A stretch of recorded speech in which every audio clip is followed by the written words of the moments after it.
everyone, welcome back to my channel. How are everybody today? In this video, I'll be showing you guys how to differentiate if you want to pursue your comic as a hobby or as a business.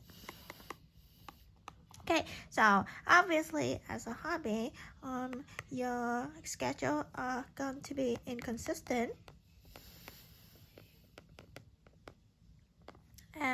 It's for your own personal enjoyment, and you're not seeking to make any form of monetization from it.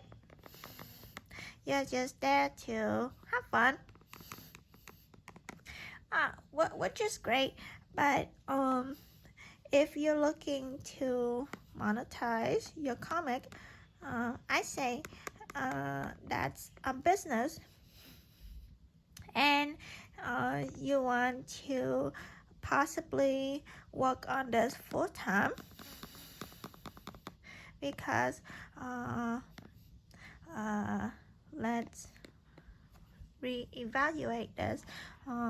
Since you're going to be working on it full-time with either a partner or a group, it's important to have a plan and a schedule, and hopefully you can then somehow make your comic into a job that you love, of course.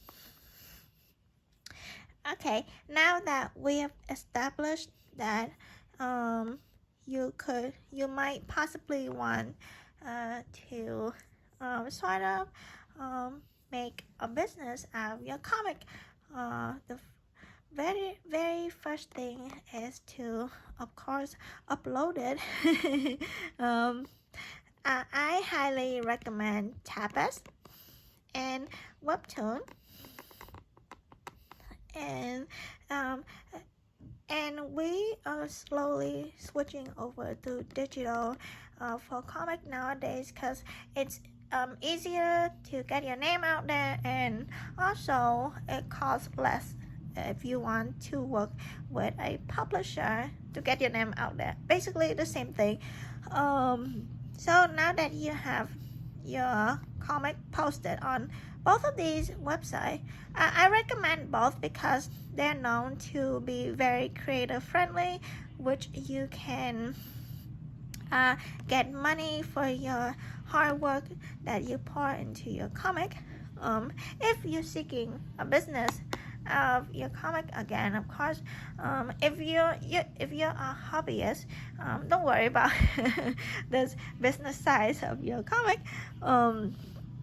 But let's going forward, if you're sort of in the same realm as me, and okay, now that we have established that your comic is a business, how do you get traction? How do you get views and for people to notice your comic exists in the first place? What you could do is advertisement.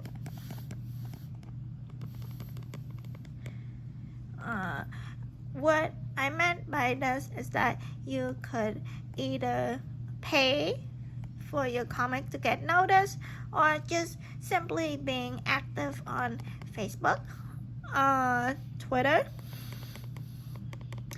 DeviantArt, and YouTube, like right now, or any kind of anime manga forum that you can think of. So the point here is to be active on social media and promote your comic, so that people will migrate over to where you're hosting your comic and interact with your comic and your content, and possibly getting these websites to notice that you're getting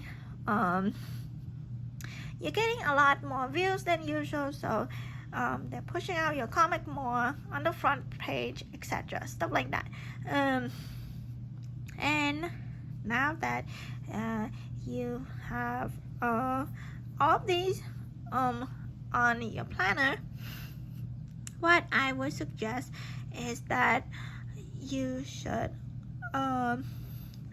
maybe possibly be hold on, I'm stuck around here because see, I'm still learning the business side of art, and so far I have hired many assistants and people to help me with my comic. Love it. And I've spent roughly around 500 in just paying my assistant and doing advertisement. Like I said, you don't necessarily have to pour money into your comic if you do this as a hobby. Again, only spend money if you're serious about your comic and you want to expand your universe and to make a name for yourselves, and of course, you know, get your work noticed by big companies like Tapas and Webtoon, and possibly make an anime in the future, because a lot of comic on Webtoon, if you haven't noticed, getting an anime. So if this is your goal, then do your best, update daily, and what I highly recommend is to hire a partner and see, like what I did here. I've spent roughly around $500 so far to hire an assistant, and yeah, that's basically all my tips for you in this video. I hope you've gained some sort of insight on whether to classify your comic as a hobby. Again, nothing wrong with this. You can just relax and draw and watch as your work grow with you. But if you're serious about your comic and you think it might have success in the future, then go ahead and implement these tips into your schedule, and I wish you luck. Here is what I wrote once again. Thank you so much for watching this video. Bye. See you in the next update.